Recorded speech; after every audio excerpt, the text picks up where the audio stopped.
university students have listed for the Students' Loan Scheme since the Education Loan Fund portal opened last year and are benefiting from this initiative. If you recall, the flagging off of the loan scheme came on the heels of President Tinubu signing the Student Loans to Higher Education Act, that is the Repeal and Reenactment Bill 2024, into law. It is one of the top priorities of the Renewed Hope agenda, with a goal to ensure no one is left behind in accessing higher education.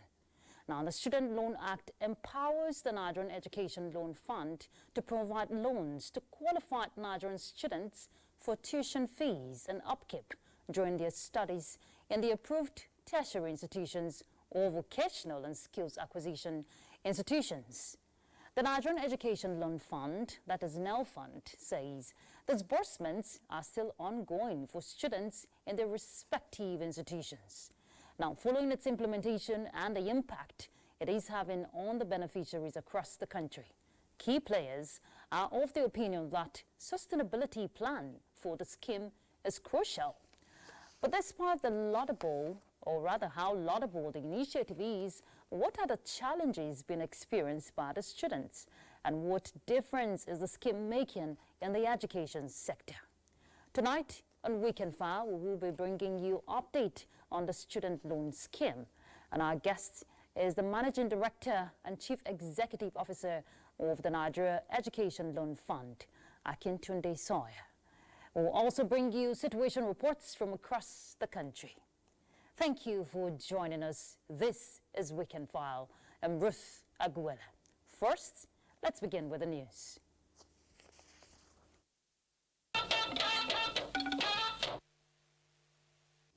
Vice President Kashim Shettima has tasked all to keep faith with the Nigerian project under the present administration, as their resilience is an inspiring an all-round development.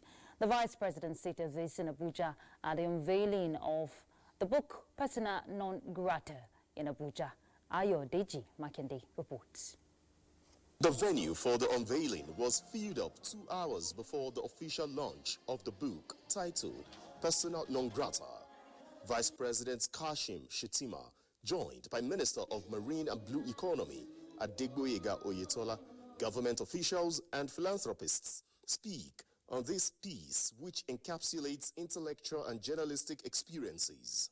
The man on whose invitation we gather here today must not go down in our history as either a persona non grata or a provocateur.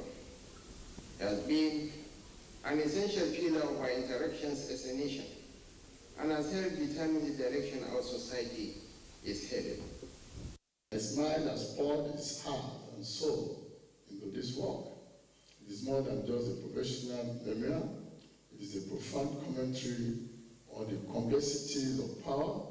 Dr. Lasisi Olaguju, in his review, describes the 31 chapters compendium as testimony and testimonial. Locked in 309 pages, Persona Non Grata pens down how faith and human convictions drives survival despite lows of life. The first time I mooted the idea of putting my story together was some 10 years ago.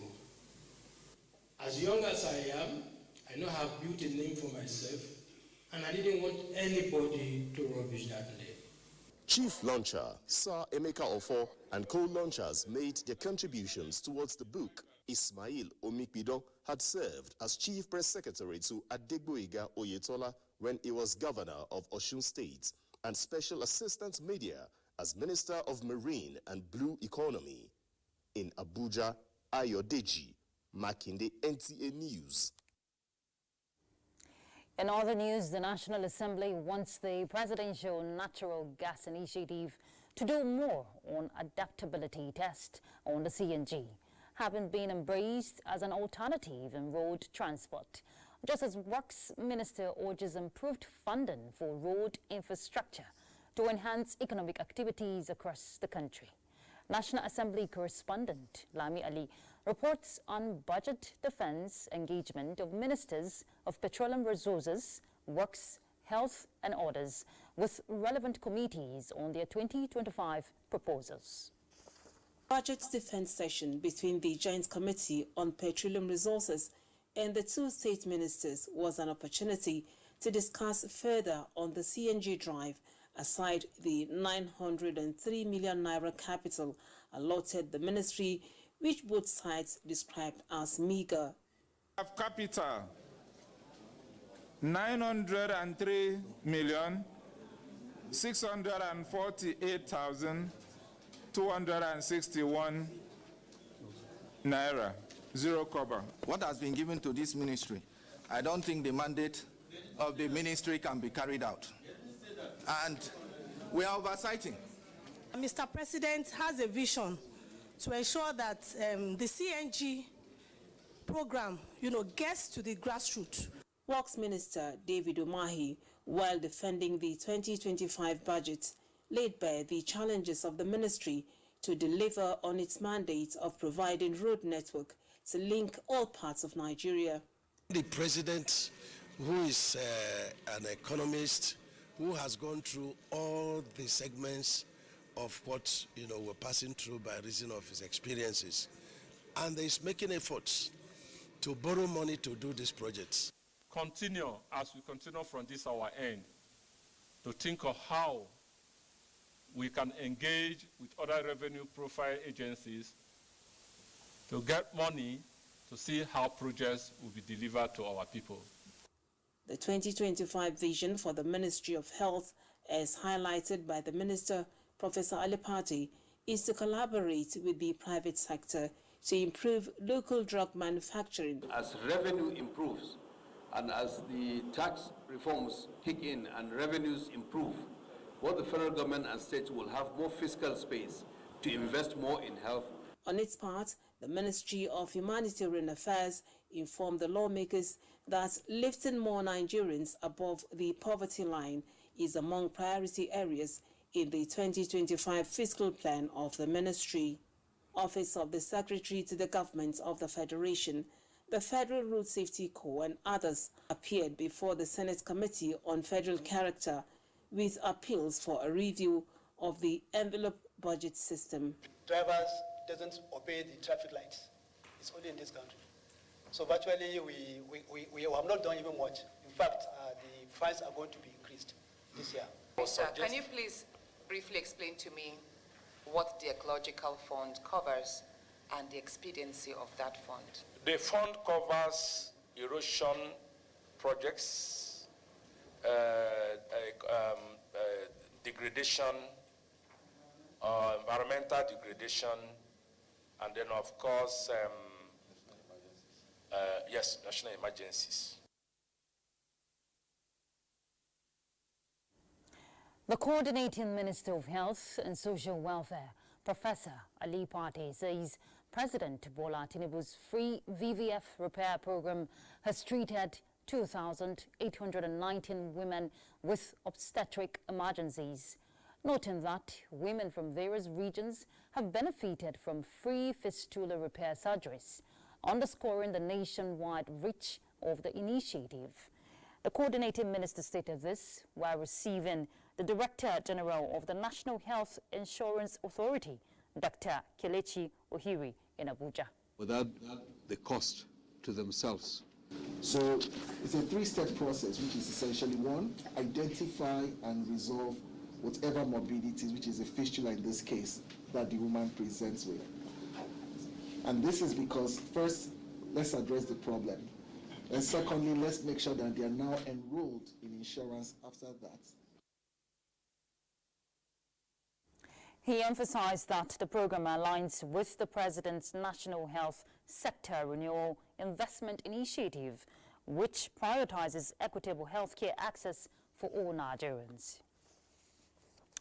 In other news, Minister of Women Affairs, Iman Suleiman Ibrahim, has commenced visitation of the over 91 orphanages in the nation's capital, in line with the First Lady's mandate to review the Child Rights Act of 2003 and the existing laws covering the establishment and operations of orphanages in Nigeria.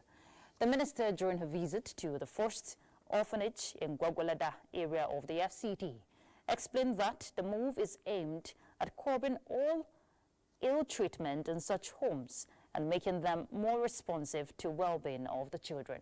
To be a pilot state for everything that we do. So we're reviewing even adoption protocols, even orphanages, the certification. We're going to review everything so that we make sure that, you know, an instrument that is used to protect people like an orphanage should serve that purpose. The overall benefit is a strengthened response to social protection. The case and call to action, which has come through the instruction, directive and intervention of the Office of the First Lady. We are simply here in the line of that call to action to present the Federal Capital Territory as a project pilot location for the enactment. She emphasized the commitment of the renewed hope agenda of President Bola Tinubu to ensuring adequate social protection of the citizenry, especially the vulnerable. She donated food items for the upkeep of the children on behalf of the First Lady. The initiative, according to the minister, is a nationwide project starting with the nation's capital. In line with President Bola Tinubu's directive to facilitate Nigeria's removal from the Financial Action Task Force grey list, the National Information Technology Development Agency, NITDA, and the Nigeria Financial Intelligence Unit are collaborating to develop a robust data integration management system. Chimdama Indobisi reports that the initiative, designed to enhance Nigeria's global reputation, will ensure efficient data availability, analysis, and tracking of financial transactions. This system aims to curb money laundering and terrorism financing, aligning with global best practices. Every statistics that we have, not just to our domestic stakeholders, but also to our international partners. Everything should be done in real time and accessible, credible and factual. That could help us strengthen our law enforcement with fact and figures when it comes to investigation, as well as safeguard our economy. And in the next phase, we are also looking at how we can infuse emerging technologies such as AI, analytics, and so on, so that we can automatically trace any suspicious transaction and flag it up for relevant agencies to take action. President Tinubu remains committed to combating corruption and financial crimes through the adoption of cutting-edge technology and innovative strategies. President Bola Tinubu congratulates Adewale Adeni, the 14th Comptroller General of the Nigeria Customs Service, on his 59th birthday. In a statement by the Special Advisor on Information and Strategy to the President, Bayo Onanuga, the President commends Adeni for his pivotal role since taking leadership of the Customs Service in June 2023, saying under his guidance, the agency has witnessed significant progress and automation. The President offers prayers for divine wisdom, robust health, and continued strength for Comptroller General as he serves the nation. Maiduguri, the Borno state capital, played host to people from all walks of life as they converged to witness the wedding fatiha of daughters of the National Deputy Chairman of the All Progressives Congress, Ali Bukar Daluri. Kaigama Mustafa reports that Vice President Kashim Shatima and National Chairman of the All Progressives Congress, Umar Ganduje, graced the occasion.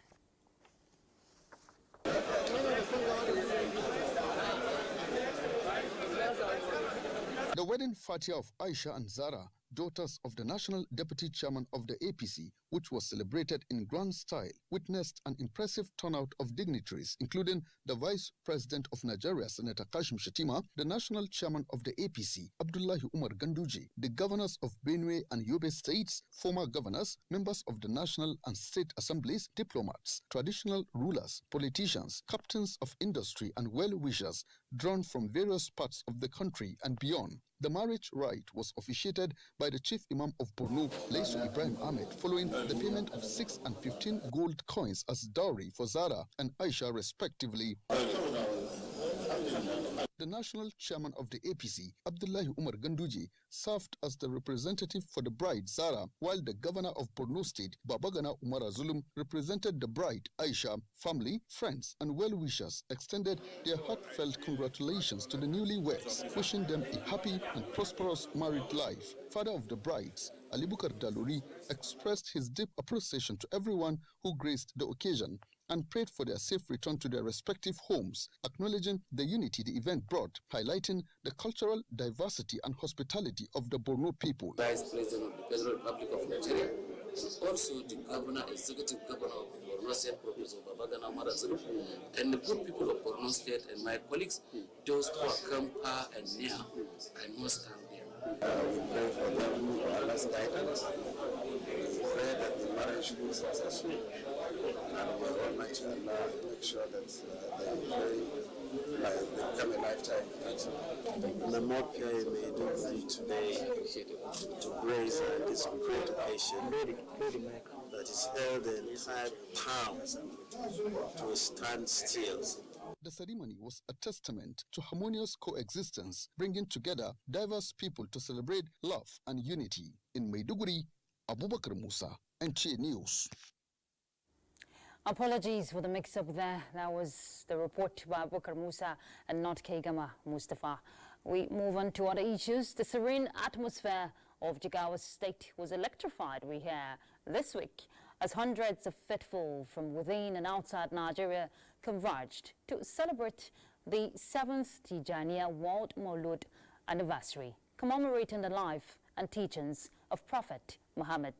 Ibrahim Sani reports.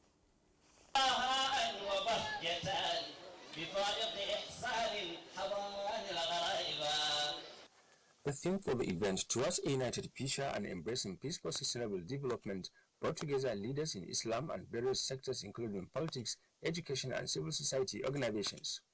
The 7th Grand Assembly served not only as a tribute and commemorating the birth of Prophet Muhammad, but also as a significant platform to discuss pressing issues and challenges facing the nation. Prominent Islamic scholars from Africa and beyond were in attendance, lending a global perspective to the celebration. Highlight of the day was special prayer session for the country led by renowned Tijaniya clerics.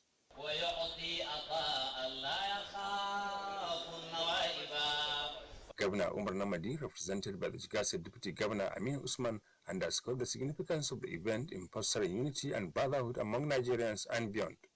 A lot of people came from different parts of the country, and we received also most of the people from part of the African countries, like Morocco, like Mauritania, and we welcome them all. Mr. President, as somebody who loves religion and always honors the Prophet, sallallahu alaihi wasallam, I've always taken seriously any invitation at which Prophet Muhammad sallallahu alaihi wasallam will be honored. The interaction created a sense of global brotherhood, bridging cultural divides and underscoring the universal message of love and unity espoused by Prophet Muhammad. In Duse, Ibrahim Sani, NTA News. A tanker load of petrol exploded at about midday this Saturday around Diko junction of the Abuja-Kaduna Expressway, reportedly claiming several lives. Governor Mohammed Umaru Bago, who visited the scene of the explosion, directed that no vehicle coming from Maje axis should be allowed to pass through Diko for now. Hussaina Musa will tell us more. Tragedy reportedly struck when the petrol tanker crashed in an attempt to transfer its content into an awaiting tanker. In the process, the product came in contact with a generator that was used to power the transfer, triggering an explosion that reportedly claimed more than 70 lives, injuring many, and property estimated in millions destroyed. Niger State Emergency Management Agency, in collaboration with Suleja Local Government Emergency Committee and good-hearted volunteers, carried out search and rescue operation. We need the cooperation of the Union Transport, the road safety, and also the NUPENG people. All trucks cannot take one way on this flyover. They must go down and take a U-turn after Duku. They appeal to the federal government to expedite action to complete the Mina-Suleja road, as the delay in the road project is contributing to the continuous loss of many lives. In Mina, Hussaina Musa, NTA News. All right, we'll take a break now. When we come back, we'll start a conversation on the update of the student loan scheme. Please stay tuned.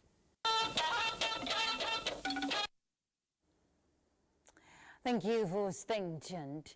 And just before we bring in our guests, we want to give a report. How can we ensure adequate funding for the education in Nigeria this 2025? What are the roles of the student loans, government funding, and the private sector involvement in expanding access to quality education for all? In this report, Olayinka Ojo examines how the student loan program is empowering vulnerable Nigerians and contributing to a brighter future. The present Nigeria's economic predicament is fueled by decades of mismanagement and corruption. Yet, education remains a universally recognized tool for breaking the circle of poverty, irrespective of race, gender, class, or social status. Like when I was in 100 level, I heard the story of a guy in 600 level College of Medicine that dropped out because he could not afford his school fees. To address this, the government introduced an interest-free loan program aimed at providing financial support to students who otherwise lack the resources to complete their academic pursuits. A key feature of this loan program is its accessibility. Educational institutions play a pivotal role in providing accurate student data, ensuring that only eligible Nigerians benefit. Applicants must meet certain requirements, including having a bank account, a national identification number, and evidence of financial need. Once all the criteria are verified, the loan process is completed within 30 days. There are two types of loans available under the scheme. Institutional loan that covers 100% of tuition fees. Upkeep loan that provides financial support for living expenses. Currently now in my school, we have a good number of students who are already beneficiaries. Starting from November last year, we got a tremendous amount of students that their upkeeps were taken care of.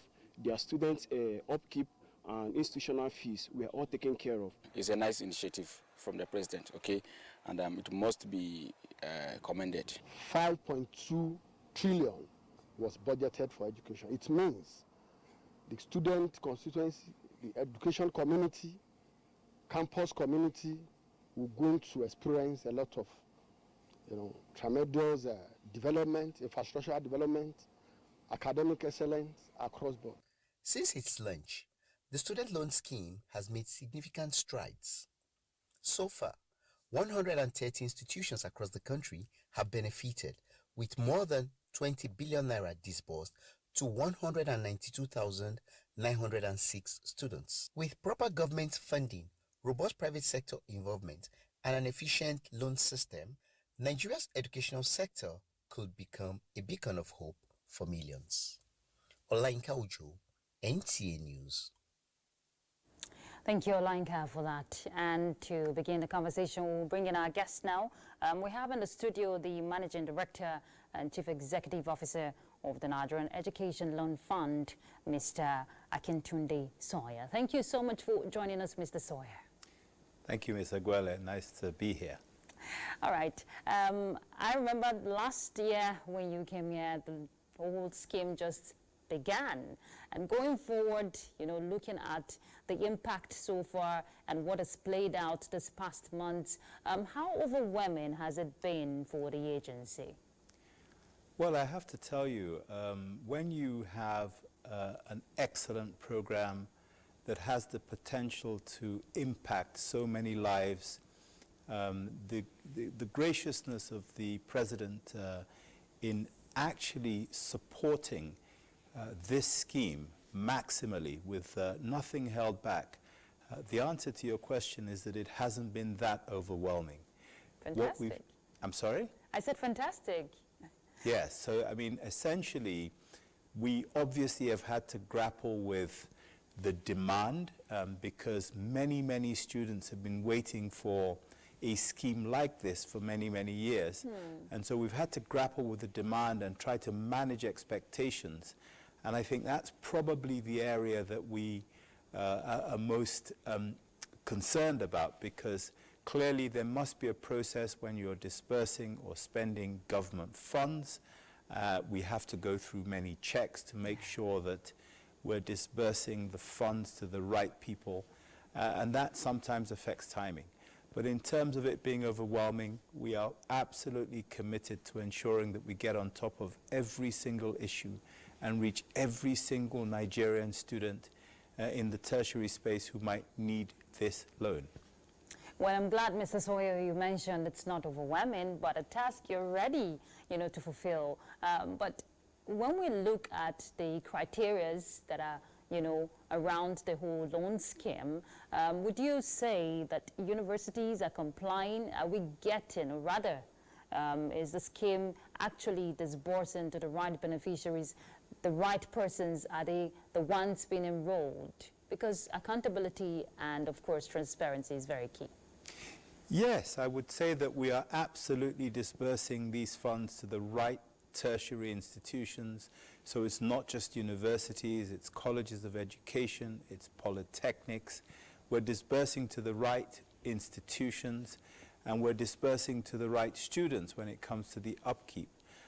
We find that the system that we have put in place is very robust. It's accurate in terms of reaching the right people. And I saw in the report earlier that actually, there's a clear understanding of what we're trying to do with NIN, with BVN, with JAMB, and of course, every single student that we pay out to and every single institution that we pay to on behalf of the student beneficiaries is signed off by the institution. So our systems are robust, both the automated side of it and the manual side of it, where we absolutely have to have authentication and verification by institutions that we're paying on behalf of and to the right students. But what's the synergy you're getting from these institutions, or the colleges of education and the polytechnics you're talking about? Because we've had sections of reports of some crying out that they're left out. I don't want to mention name. Has that been resolved, or what's the synergy you're having with them? Okay, so, I think the issues have been that in certain parts of the country and with certain institutions, perhaps their understanding of the scheme has not been as clear to them as perhaps to others. The issue has fundamentally been communication in the first instance, and then secondarily, institutions' passion, readiness, and enthusiasm to engage in the scheme. That in itself is colored by local attitudes in certain parts of the country. Yeah. We must remember that, we do have different levels of need in different parts of the country. The poverty levels are higher in some places, lower in others. Institutions in themselves, in some cases, are more ready in terms of their ICT infrastructure than in other institutions. But one thing that we've been able to do is to try to recognize the differences in attitudes, the differences in technological readiness, and we're addressing this. And of course, I talked about communication. Where people haven't been reached, where people don't clearly understand what we're trying to do, we spent a lot of time and focus trying to ensure that the information reaches them in the way that they can understand. Okay, Mr. Sawyer, we know the loan is in two sections, that is institutional loan and, of course, the upkeep part. Which would you say are the students going for more? So I need to clarify that it's not one or the other. Okay, it's the same thing. Well, actually, the way it works is that the primary loan is for the institutional charges. Okay. So anyone who applies for this loan really are applying for their institutional charges, and your report talked about the fact that we pay 100% institutional charges on behalf of those who successfully apply. The upkeep loan, the second half of this, is contingent on them actually applying for the first part. So you can apply for the institutional loan and not the upkeep if you choose not to apply for the upkeep, but you can't apply for the upkeep on its own. Having said that, there are far more people applying for the institutional loans. Not everybody's opting for the upkeep. Many are, but one follows the other. Institutional first, and once that's approved, then they apply for, or once they've applied for that, then they apply for the upkeep loan or the pocket money loan, and then if they've been successful on the first one, we automatically approve the second. Okay, we're still going to go into how more people can get involved, because I know a lot of Nigerians are eager to partake in this. But we'll take a break now, Mr. Sawyer. When we come back, we'll pick up.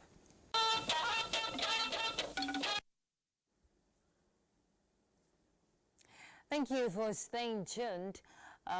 Before we pick up the conversation with Mr. Sawyer, from Lagos, we're here in university education, you know, for some low-income families can be a wishful thinking now, not just for Lagos, anywhere in the country. But thanks to the student loan scheme, an initiative by the present administration, acquiring a degree is now feasible for any eligible Nigerian.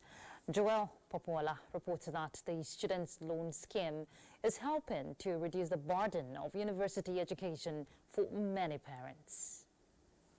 The rising cost of university education has deprived hordes of students the chance to fulfill their dreams, as they are unable to pay their school fees after being shortlisted for admission. The students' loan scheme is helping to change this, and many see it as an immense glimmer of hope and welcome development.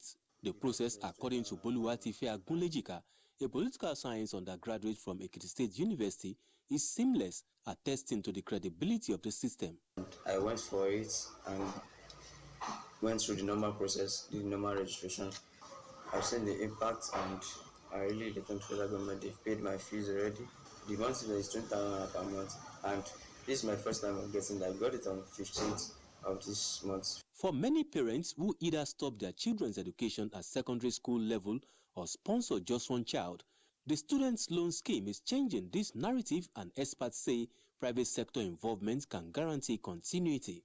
When parents have more than 1, 2, 3 kids, and you know all of them are into school together, the student loan will relieve the parents. It's a thing of hope for the people, especially for our students who are almost dropping out. With over 104 billion naira already disbursed, NEL Fund has continued to receive more applicants, and the 1.8 million student target is getting close by the day. The beneficiaries are expected to start repayments 2 years after completion of their NYSC, with 10% deductions by their employer paid to the government. Beneficiaries who are still unemployed will only start payment when they are gainfully employed. In Lagos, Joel Popola, NTA News. All right. Going by that report, actually, it's more than 20 billion naira that has already been disbursed. Mr. Sawyer, you saw the report bringing, a sense of hope to students whose dreams would have been cut short. But would you say that the funding, it's enough? What role can the private sector play in these because of the sustainability plan? So first of all, let me say what an excellent report that was, and it was nice to hear from that young man, Boluwatife, about the effect it's having on him. Yeah. But yes, in terms of the funding, the law, as set up, provides for NEL Fund to receive 1% of all collections by the Federal Inland Revenue Service. We've had huge support from the administration, from the leadership, and from the agencies that are tasked to support us. We've had huge support from them so far, and that's what's enabled us to be able to go out and actually make promises to students and allow them to apply. We're obviously into a new year now, and we're looking forward to more funding because the demand is huge. And of course, we've got other elements of the program that we need to fulfill as required by His Excellency President Bola Ahmed Tinubu, GCFR, who's absolutely committed to ensuring that this program is adequately funded, is adequately resourced, and delivers on the mandate that is given us for him to be able to fulfill the promise he made to deliver education to all Nigerians, or at least the opportunity for a good education to all Nigerians, wherever they might be in this country. So, just a quick one. When is this loan usually disbursed? Is that the first semester or the second semester? When is it really? Okay, so we need to, first of all, recognize that the uniformity in the commencement of semesters or academic sessions is not there across the country because of the various years of strikes and stop-start situations with the institutions. So we don't have a set date. We react to the demand of the students, who are the most important element in this. When they apply for these loans, they're applying for the start of the next session effectively. So we don't do a retrospective application for them. We say, apply now for the next session, whenever that next session might begin. Our aim and objective is to disperse, to allow them to be able to start the next session. So our plan and our objective is to ensure that the value is given to the institution on behalf of the applicants at the start of the next session. So in that situation, we actually pay the whole session to the institution. For the upkeep, we pay that monthly. And again, the idea is that once they start at the institution, they start to receive a monthly payment, as Bolu Atife said, that takes them through the entire session, the 1 year period. Okay, let's not also forget, for those who don't know, that the skills acquisition aspect of the loan is something people don't really talk about, right? The vocational skills. Tell us about that. Are people enrolling or applying for that aspect? Okay, this is really interesting because what actually happened was, and I don't know if you recall, but the Act itself was sent to be repealed. The 2023 Student Loan Act was sent for repeal and reenactment. And what the President, in his wisdom, did was include vocational skills training in it. Our plan is to ensure that we deliver on this promise and on this mandate. And what I can tell you is that where we're talking about 1.2, 1.8 million students at tertiary level, when it comes to the skill acquisition program, we are actually targeting about 50 million Nigerians. Now, if you think it through, the poverty rates have risen in Nigeria, I think in 2018 from about 40% to about 56% today.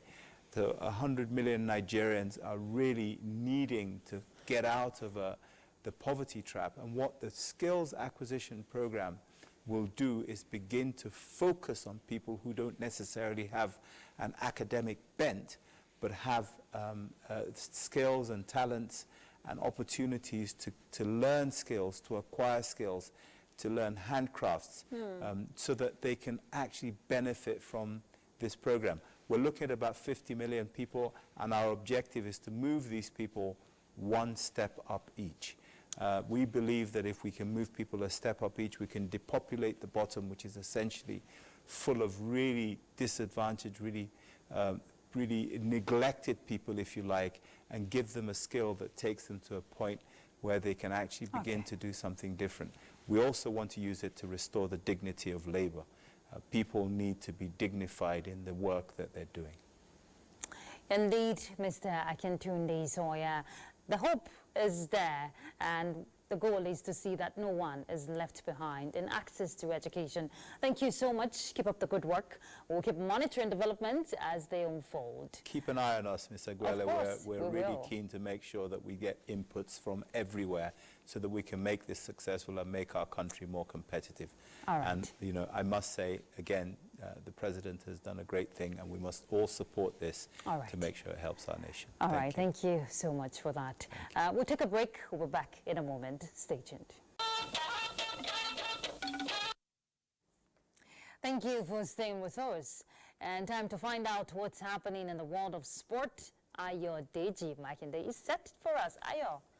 Oh yes, Ruth will begin with the English Premier League, where Darwin Nunez scored a stoppage time brace as Liverpool secured a 2-0 victory over Brentford. The win moves Liverpool 7 points clear at the top of the English Premier League table.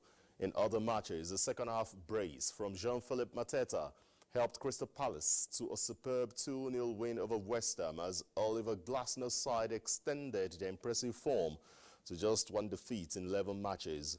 Meanwhile, in the early kick-off, Justin Kluivert scored a hat-trick as Bournemouth beat Newcastle 4-1 to end a 9-match winning streak.